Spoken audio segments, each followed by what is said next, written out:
Ladies and gentleman, ರಾಜ್ಯ ಕಾಂಗ್ರೆಸ್ನಲ್ಲಿ ಮುಖ್ಯಮಂತ್ರಿ ಬದಲಾವಣೆಯ ಕೂಗು ಪದೇ ಪದೇ ಕೇಳಿ ಬರ್ತಾ ಇತ್ತು. ಸದ್ಯ ಇದಕ್ಕೆಲ್ಲ ಕಾಂಗ್ರೆಸ್ ಹೈಕಮಾಂಡ್ ತೆರೆ ಎಳೆದಿದೆ. ರಾಜೀವ್ ಗಾಂಧಿ ವೀರೇಂದ್ರ ಪಾಟೀಲ್ರನ್ನ ನಡೆಸಿಕೊಂಡಂತಹ ರೀತಿಯೇ ರಾಹುಲ್ ಗಾಂಧಿ ಸಿದ್ದರಾಮಯ್ಯರನ್ನ ಅವಮಾನ ಮಾಡಿ ಸಿಎಂ ಸ್ಥಾನದಿಂದ ಕೆಳಗೆ ಇಳಿಸಿದ್ದಾರೆ ಅಂತ ಹೇಳಿ ಕೇಂದ್ರ ಸಚಿವ ಪ್ರಹ್ಲಾದ್ ಜೋಶಿ ಹೇಳಿದ್ದಾರೆ. ಹಾಗಾದ್ರೆ ಬಿಜೆಪಿ ಸರ್ಕಾರದಲ್ಲಿ ಅಡ್ವಾಣಿಗೆ ಆಗಿದ್ದು ಇನ್ನೇನು? ಈ ಬಗ್ಗೆ ಕಂಪ್ಲೀಟ್ ಡೀಟೇಲ್ಸ್ ಅನ್ನ ನೀಡ್ತೀನಿ. ಎಸ್ ವೀಕ್ಷಕರೇ, ನೆಲ ಜಲ ಭಾಷೆಗಾಗಿ ಪ್ರಾಮಾಣಿಕ ಪತ್ರಿಕೋದ್ಯಮ. ನೀವು ನೋಡ್ತಾ ಇದ್ದೀರಾ ಫೋಕಸ್ ಟಿವಿ. ನಾನು ಪವಿತ್ರ. ನಾನು ಯಾರ ಒತ್ತಡಕ್ಕೂ ಮಣಿಯದೆ ಹೈಕಮಾಂಡ್ ಸೂಚನೆಯಂತೆ ರಾಜೀನಾಮೆಯನ್ನ ಸಲ್ಲಿಸಿದ್ದೇನೆ ಅಂತ ಸಿದ್ದರಾಮಯ್ಯ ಹೇಳಿದ್ದಾರೆ. ಇನ್ನು ಸಿದ್ದರಾಮಯ್ಯ ಹೇಳಿಕೆಯನ್ನ ಅಸ್ತ್ರವಾಗಿಸಿಕೊಂಡಂತಹ ಬಿಜೆಪಿ ನಾಯಕರು ಕೌಂಟರ್ ಮೇಲೆ ಕೌಂಟರ್ ಅನ್ನ ಕೊಡ್ತಾ ಇದ್ದಾರೆ.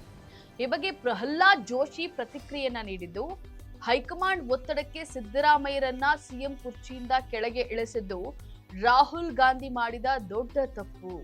ಹಿಂದುಳಿದ ಮುಖ್ಯಮಂತ್ರಿಯನ್ನ ನಡೆಸಿಕೊಂಡಂತಹ ರೀತಿ ಸರಿಯಿಲ್ಲ. ಇದು ಕಾಂಗ್ರೆಸ್ ಸರ್ಕಾರ ಸಿದ್ದರಾಮಯ್ಯಗೆ ಮಾಡಿರುವಂತಹ ಅಪಮಾನ ಅಂತ ಹೇಳಿ ತಿಳಿಸಿದ್ದಾರೆ. ಇನ್ನು ಸಿದ್ದರಾಮಯ್ಯನ ಪರ ಕನಿಕರವನ್ನ ತೋರಿ ಮಾತನಾಡಿದಂತ ಪ್ರಹ್ಲಾದ್ ಜೋಶಿ ಮಾತು ಅವರೇ ಕೆಂಗಣ್ಣಿಗೆ ಗುರಿಯಾಗುವಂತೆ ಮಾಡಿದೆ.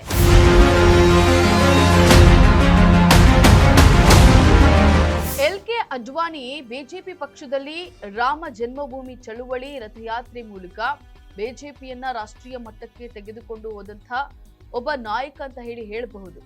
ಇದರ ಜೊತೆಗೆ ಅಟಲ್ ಬಿಹಾರಿ ವಾಜಪೇಯಿ ಬಿಜೆಪಿ ವಿಸ್ತರಣೆಗೆ ದೊಡ್ಡ ಪಾತ್ರವನ್ನು ವಹಿಸಿದ್ರು.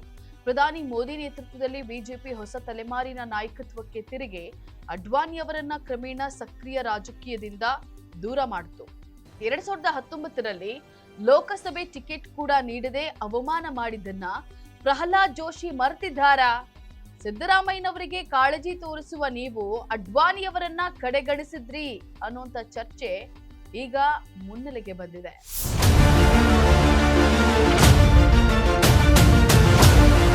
ರಾಜೀವ್ ಗಾಂಧಿ ವೀರೇಂದ್ರ ಪಾಟೀಲ್ ಅವಮಾನ ಮಾಡಿದ ರೀತಿ ರಾಹುಲ್ ಗಾಂಧಿ ಸಿದ್ದರಾಮಯ್ಯರನ್ನ ಅಪಮಾನ ಮಾಡಿದ ಅಂತ ಹೇಳಿ ಟೀಕಿಸುವಂತಹ ಬಿಜೆಪಿ ತನ್ನದೇ ಹಿರಿಯ ನಾಯಕ ಅಡ್ವಾಣಿಯನ್ನ ಅಂಚಿಗೆ ತಳ್ಳಿದ ಸಂಗತಿಯನ್ನ ಮರೆತಿದೆ ಅನ್ನೋದು ಭಾರಿ ವಿಪರ್ಯಾಸ. ಕೇಂದ್ರ ಸಚಿವ ಪ್ರಹ್ಲಾದ್ ಜೋಶಿ ಮಾತನಾಡುವ ಬರದಲ್ಲಿ ಹೀಗೆ ಮಾತನಾಡಿ ತಮ್ಮದೇ ಪಕ್ಷದ ಆಡಳಿತವನ್ನ ಬೀದಿಗೆ ತಂದಿದ್ದಾರೆ ಅಂತ ಹೇಳಿ ತಿಳಿಸಿದ್ದಾರೆ.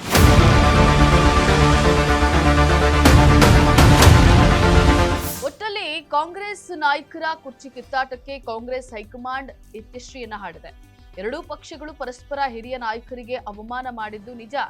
ನಿಮ್ಮ ಪಕ್ಷದ ಗುಟ್ಟುಗಳನ್ನ ನೀವು ಮುಚ್ಚಿ ಪ್ರತಿಪಕ್ಷದ ಬಗ್ಗೆ ಮಾತನಾಡುವಾಗ ಯಾವುದು ಸರಿ, ಯಾವುದು ತಪ್ಪು, ಯಾವುದು ಸರಿ ಅನ್ನೋದರ ಅರಿವು ನಿಮಗಾಗಬೇಕು.